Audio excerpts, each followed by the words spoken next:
It's 2024. If you don't know how to do your own makeup yet, it's okay. I got you.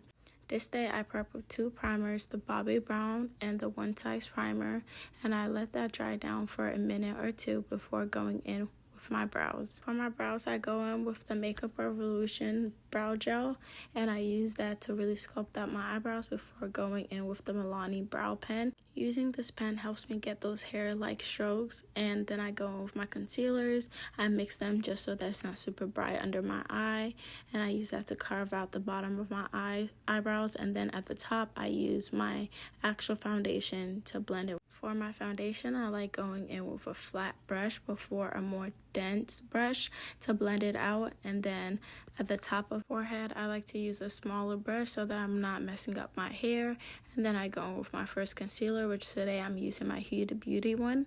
I like to blend out my makeup with brushes more than like beauty sponges because I just feel like I have a lot more control over it, and it's also not absorbing a lot of my products. For my second concealer, I'm using my e.l.f. concealer, and while that dries down, I go in and I contour my face with my black opal stick. The e.l.f. concealer dries down pretty quickly, so to blend that out, I like to spray my brush with a little setting spray, and then that helps me to blend it out a lot easier. I use my puff to make sure that everything is nice and seamless before going in with my setting powders. First, I went in with my One Size just to set everything, and I press it in, and I don't bake at this stage. I like to press it in first. To bronze, I like to go in with my Juvia's Place palette in the shade Dark. I love to bronze up my face because it gives me a nice warm look. Then I go in with my Laura Mercier setting powder, and this is what I use to bake my face. My all-time favorite blush is this blush from NARS. It's called Exhibit A, and it just looks so good on our dark skin.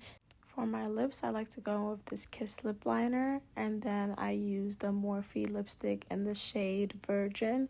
Then I go in with my setting sprays, Charlotte Tilbury, and the One Size setting spray as well to seal everything up. Then I just top off my lip combo with this lip gloss in the shade Guava. A little mascara, and that's the look, ladies. If you have any questions, please feel free to comment down below.